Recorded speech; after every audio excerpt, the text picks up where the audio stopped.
Welcome once again to another edition of Good Books Radio. I'm your host this week, Dr. John Cook.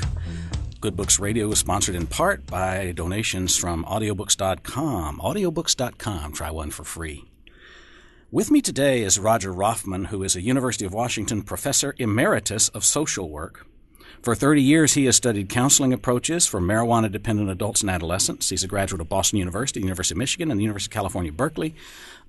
Roger lives in Seattle. The book we're going to be talking about today is Marijuana Nation, One Man's Chronicle of America Getting High from Vietnam to Legalization, and a very interesting read it is. Dr. Roffman, welcome to the program. Thank you, John. Thanks for inviting me. This is an interesting read, and I guess I expected you to be part of the tsunami of the total legalization without any consideration group until I read your book and realized that we need a more balanced understanding of what's going on here in terms of the legalization movement, I guess. There has been a tsunami of books, most of which have said essentially the drug war has failed and we need a new approach, and have called for legalization, kind of giving short shrift to the harms and risks that really do exist for marijuana. Mm-hmm.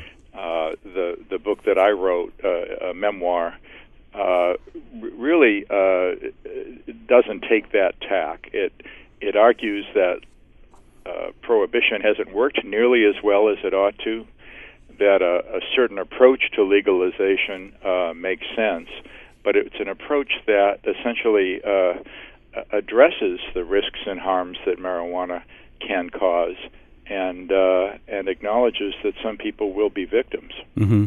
Now, you've been fascinated by marijuana. You were a researcher, a scholar, a therapist, an activist with NORML in the 70s, and even a user. But your story starts in Vietnam at the Long Binh Army base. Let's kind of take us through what went on there for you. I was a social worker in the Army in 1967, and as is the case with Army officers in general, periodically you are ordered to serve on a court-martial board. Court-martial is a military version of a trial. A young man, 24 years old, from Ohio, had been caught in possession of 10 joints. Marijuana was quite popular in Vietnam back then. And I was one of 6 officers who were charged with the responsibility of deciding if he was guilty, and if he was guilty, what the sentence should be. And that was my first experience with marijuana. I had never used it. I didn't know much about it. But something stood out for me, John, and that was the contrast between the very heavy punitive approach that the military took towards soldiers who smoked marijuana, and the very accepting, encouraging approach that the military took towards soldiers who consumed alcohol. Mm-hmm.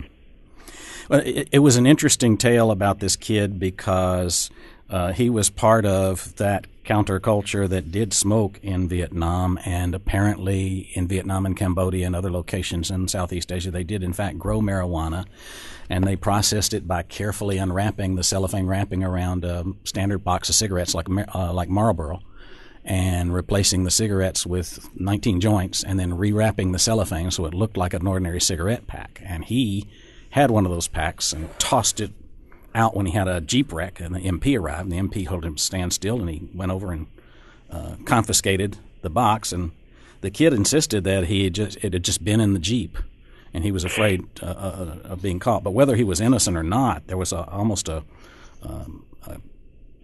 coercion to make sure he was convicted in that case, wasn't there?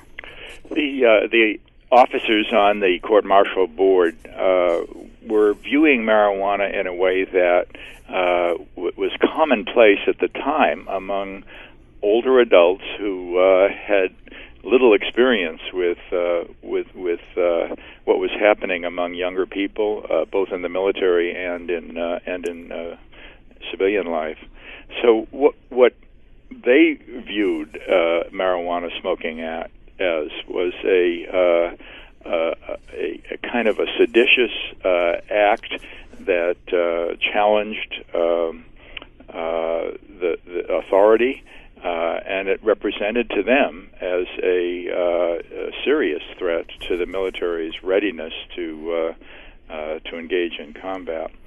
They didn't see alcohol the same way, and that was the contrast that kind of jumped out at me. Mm-hmm. And you even asked them, would sending the mechanic who was on this court-martial to prison be in anybody's best interest? I mean, clean record, important job, doing well. Why not just make him pay a fine? So even back then, you were for decriminalizing, I guess. I absolutely was. I could understand that there needed to be some kind of a penalty because he had violated the military rules. But it didn't seem to me as if anybody was going to be benefiting by sending him to prison. Nonetheless, that's what a majority of the members of the court-martial board decided to do. Mm-hmm. So that's 67, and in the United States we were kind of detached from all that was going on because it was the summer of love and the hippies were all gathering at Haight-Ashbury, and so it was a very different world back home. But pot smoking was part of what was going on over here as well. We were really seeing a groundswell of new interest in marijuana smoking. So the summer of love in the Haight-Ashbury district of San Francisco, the beginning of and the growing of the anti-war movement, the beginning of movements to address social justice inequities, racial, gender inequities. It was an amazing time of change, the late 60s and the 1970s, and it was change that was reflected not only in the civilian world back home, but it was also reflected among younger soldiers who were serving in the military. Mm-hmm. And you mentioned this, but I had boxed it off in your book on page 17 that the unspoken assumption was that soldiers in combat zone could make reasonable decisions about drinking, and even to get dead drunk, even their decisions were untimely, that was okay. Getting high was different. Yeah. Alcohol use was really encouraged. It was modeled by almost all senior people in the military, including getting drunk. And in a way, you can understand it. A combat zone is a very unsafe place. Being in the military and facing the threat of death or injury, just being in the military and the strict discipline of that environment, it's very understandable that people would turn to something like alcohol as a way of coping, dealing with the fears and the strains of what was happening to them. Mm-hmm. I saw the same as the motivation for smoking marijuana, but clearly it was not perceived that way by officialdom. Mm-hmm. Now, you tell a story of your boat trip over to Vietnam and some kid who smuggled pills and almost lost his life. They thought he was trying to commit suicide. Yes. So one of my responsibilities as a mental health professional in the military was evaluating Army personnel who were appearing to have some psychological distress or disorder. And on the ship, on the way to Vietnam, we left from Oakland and took about a month to get to Vung Tau, a harbor in Vietnam. A young soldier did overdose on some Darvon pills that he and his buddies had smuggled aboard ship. We were aboard ship at Christmas time, and I think that's when it happened. Mm-hmm. When I did an assessment of him, it seemed as if suicide was the last thing that he was thinking of doing. And as a matter of fact, he spoke passionately about not wanting to let his buddies down. And when I talked about the possibility of his being sent back home rather than going on to Vietnam and engaging in the responsibilities of being in his unit, he pleaded with me, "Don't send me home. I don't want to let down my buddies." Mm-hmm. Now, it was kind of tragic because while it appeared as if he had regained health, just a few days later he went into a coma, and it turns out that he had actually been injured when his buddies tried to give him a shower to deal with his overdose. and when he was injured, a subdural hematoma had formed in his brain, and he died a few days later while he was being cared for in the Philippines. Mm-hmm. Sad story, and you have several tales of the people you counseled who had to basically get ready to go back into combat after experiencing various traumas. And then at some point, you decided you wanted to do a survey to find out how much marijuana use there was in Vietnam. I was actually asked to do it. The head Army psychiatrist in Vietnam, a senior officer, had been aware that marijuana smoking was becoming quite popular among the troops. And he had the idea, why don't we do some research, see if we can get people to tell us if they use, how much they use, how often they use, whether they had used before coming into the military, before coming to Vietnam, or whether this was their first experience. And so I did two studies, two surveys, one of them of soldiers confined in the Army stockade in Long Binh, and another one, soldiers who had completed a year's tour of duty and were on their way home to the United States. Mm-hmm. And at first, because you were directed by a higher officer, that was okay to do that, but at some point they were concerned about that information getting out.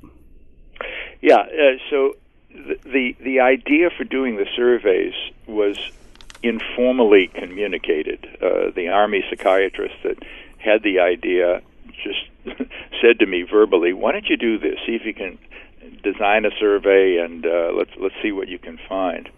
And it was in that spirit that I did the research. But at that point, John, this is again 1967, the issue of the war's credibility was being increasingly attacked by people in the anti-war movement back home. And the Johnson administration, Lyndon Johnson was president, really didn't need to have even more basis for the public being critical of his foreign policy and his war in Vietnam. So the idea that the Army might be producing fuel that could heat up this criticism, fuel meaning the data on drug use, mm-hmm. marijuana use by GIs, it became a politically hot potato. And when my tour of duty in Vietnam was coming to an end, I was ordered to leave all of the raw data in Vietnam, not to take it home with me to my next duty station. But you managed to get it out of there. I was young and I was impulsive, and I thought, all right, I'll be out of the Army in another year or so, and then I can publish the data. So I actually mailed to my home address in Massachusetts all of those completed questionnaires, and I left a batch of phony questionnaires in Vietnam. Mm-hmm. I later discovered when I talked to a lawyer that I could go to jail for having done this, and I wouldn't be free of that kind of a risk even after I was out of the Army. So I needed to find some other way of dealing with this. And fortunately, I found an Army colonel, somebody who worked in the Surgeon General's office, who was sympathetic. He kind of wagged his finger at me for having done that, task of mailing home the questionnaires, but he arranged for me to be able to analyze the data and report it in some professional publications. Mm-hmm. And it was during Vietnam when you had your first experience of smoking, right? I did. So I had been hearing about marijuana smoking from some of the hospital techs that worked where I was assigned, and I had frequently been given opportunities to buy it in one of those American brand cigarette packages that you talked about. And one day I decided I would try it. I bought a pack. I very carefully, when I was all by myself, away from other people, I smoked a joint. I thought I would be a scientist, so I took a notepad and a pen, and I thought I would write some notes about the experience, but I just fell asleep. And But the one thing that did happen is that when I went to the mess hall an hour or two later, I was really, really hungry, and the food tasted great.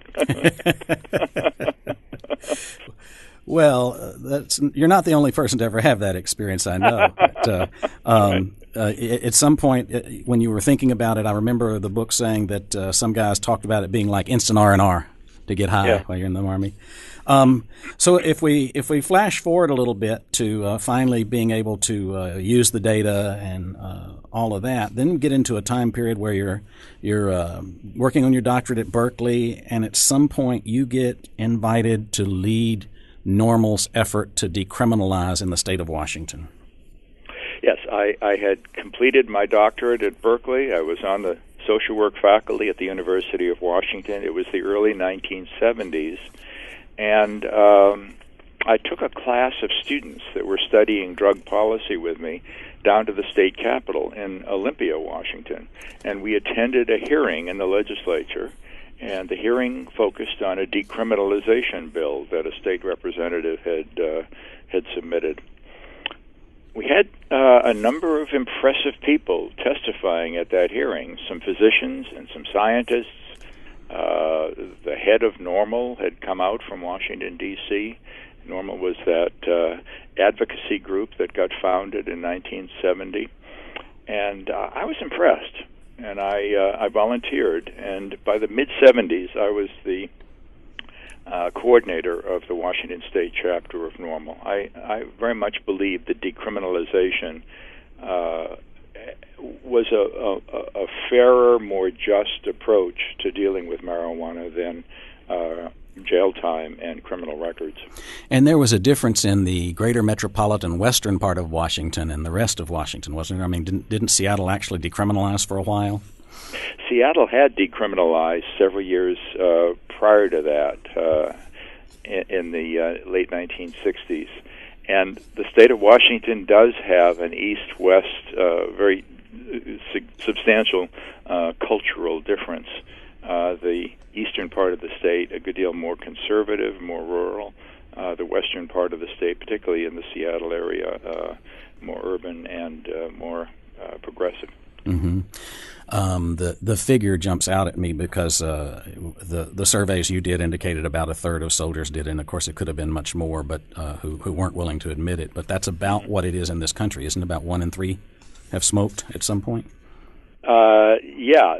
So it's well over 100 million who have had the experience of using marijuana at some time in their lives. Mm-hmm. About 30 million are estimated to use marijuana at least once in a year's time, and someplace just shy of 20 million are using it at least once a month. Mm-hmm.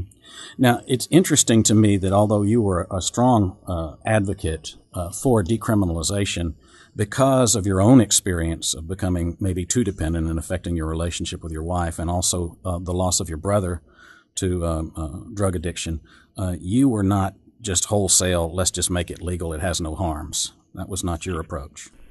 No, it wasn't back then, and it isn't now. Mm-hmm.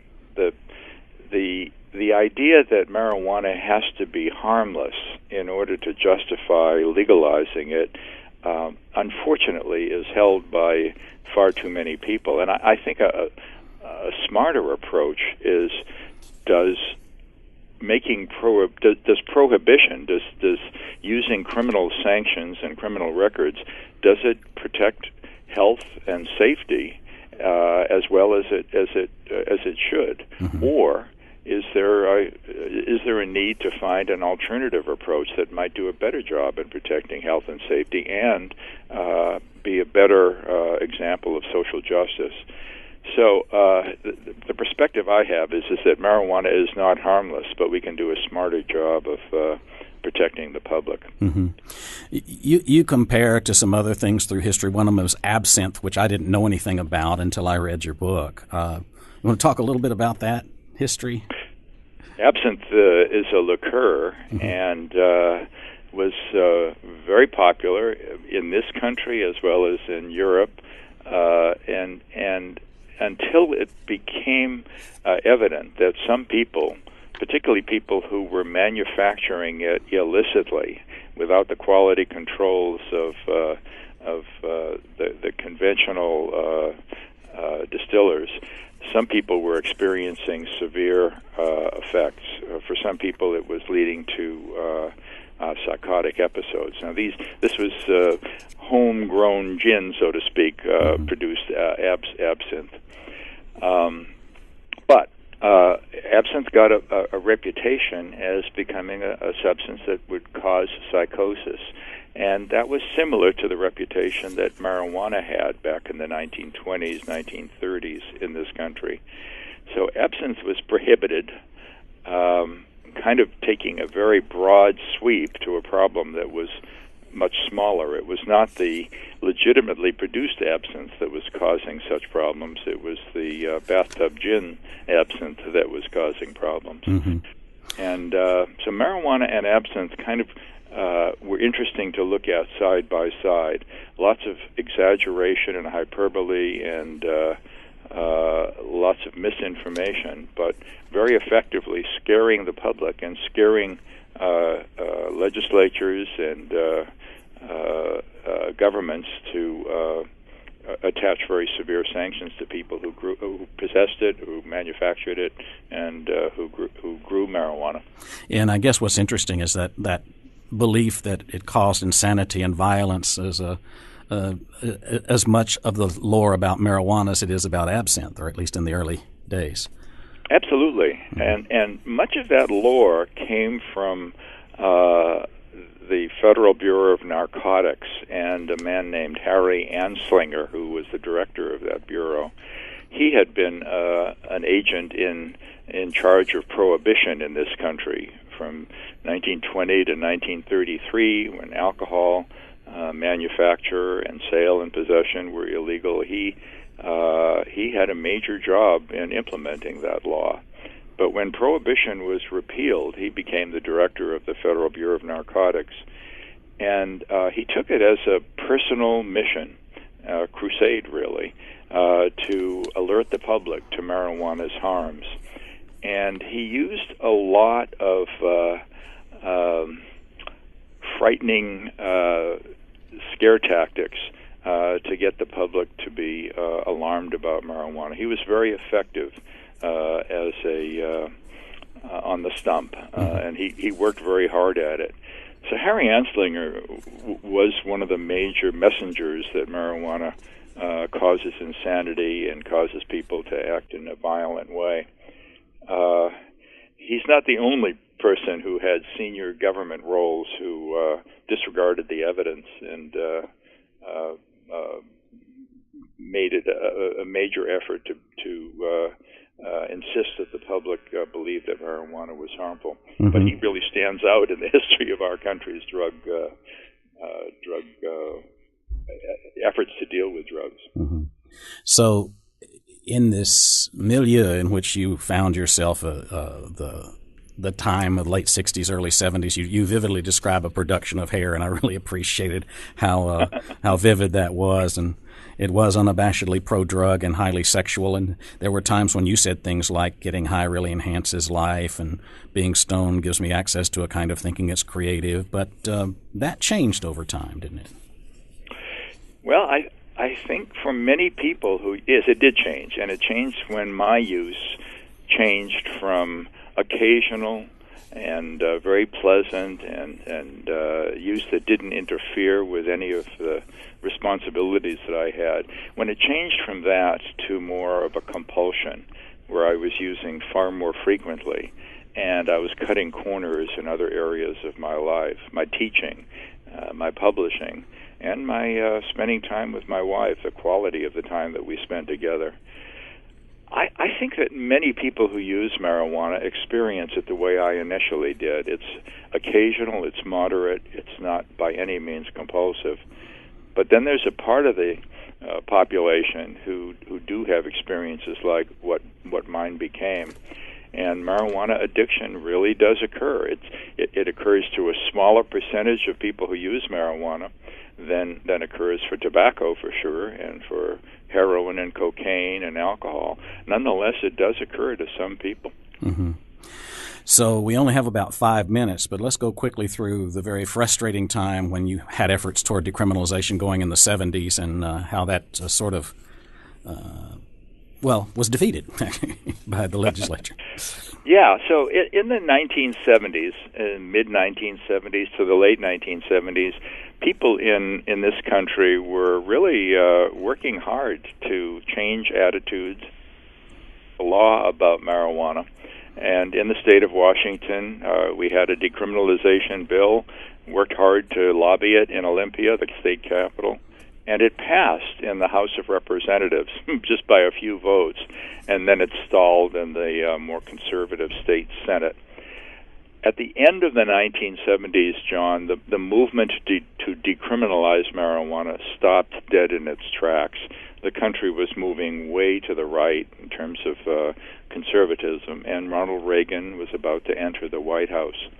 So it took decades for the movement to replace prohibition to come back to life. And as we're seeing now, we're very much moving in the direction of a regulated, taxed approach to marijuana. 4 states have passed laws, and I suspect by 2016 presidential election, we'll have maybe a dozen more states considering doing that. Mm-hmm. And through the years that you've served and provided treatment for people who have habituated this use, because you use the word addiction. I'm not sure if it's physical addiction or if it's psychological dependency. I don't even know how to frame that.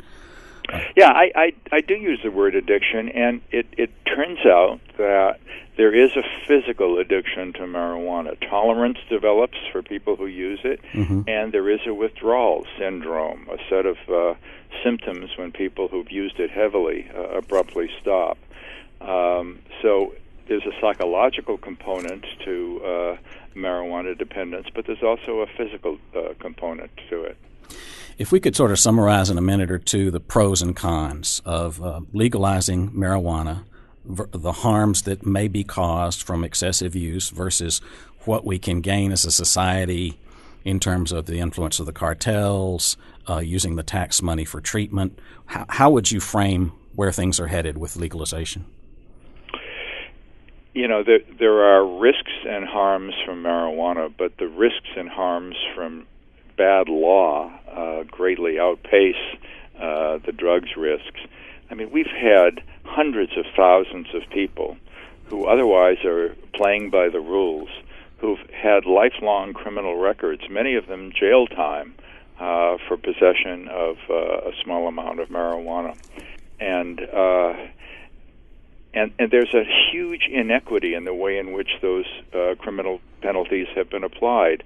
Far more people of color, black and Latino, have been arrested and given jail terms and criminal records than white people, even though their rates of use are about the same as for white people across our society.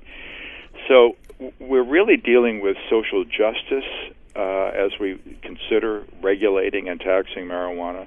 From my point of view, if we do it well, we will also devote a substantial amount of the new revenues from taxing marijuana, legal marijuana, to drug education and prevention tailored towards young people and treatment for people who get in over their heads and research.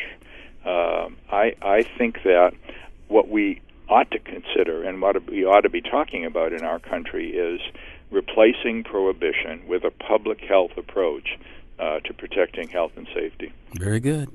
We've been talking with Dr. Roger Roffman, the author of Marijuana Nation, One Man's Chronicle of America Getting High from Vietnam to Legalization. I remind our listeners that if you can't catch us at our 4 broadcast times each week, you can also find us on YouTube. Just on the search engine, put in Good Books Radio, Strong and Cook. I'm your host, Dr. John Cook. Thanks for listening.